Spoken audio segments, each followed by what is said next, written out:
প্রতিশ্রুতি দিচ্ছি যেটা, যে আপনাদের এই দায়িত্বগুলো, সব দায়িত্বগুলো আমি আমার হিসাবে নেব। আমি অনেক ঋণী হয়ে যাব, আমার কর্ম দিয়ে আপনাদের ঋণ পরিশোধ করব। বিশেষ করে স্বাস্থ্যসেবায় আমরা অনেক পিছিয়ে আছি। আমাদের সেই যে স্বাস্থ্যসেবাটা পাওয়াটার যে অধিকারটা সবার কাছে, ধনী করে সবার কাছে পৌঁছে দেওয়ার জন্য আমি প্রতিশ্রুতি দিচ্ছি।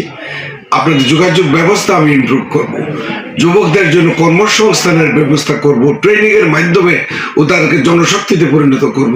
শিশুদের জন্য শিশু পার্কের কোনো বিনোদনের কোনো জায়গা নাই, বা তাদের জ্ঞান বিকাশের কোনো জায়গা নাই, মাদের হাঁটার কোনো জায়গা নেই।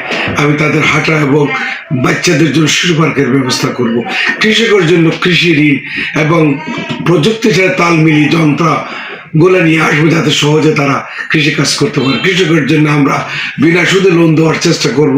আমি চেষ্টা করব ইয়ং যারা বিদেশে যাবে তাদেরকে যাতে কম খরচে বিদেশে পাঠানো যায়, তাদেরকে ব্যাংকিং বিনা সুদে লোন দেওয়ার চেষ্টা করবো ইনশাল্লাহ।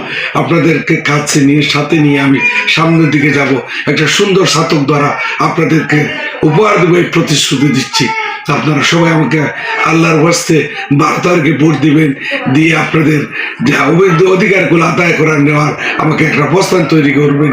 আমি সংসদে আমার উন্নয়নের কথা বলবো, আমাদের অধিকারের কথা বলবো। আমি এসব আদায় করে আপনাদের প্রতিশ্রুতি আমি রক্ষা করবো ইনশাল্লাহ।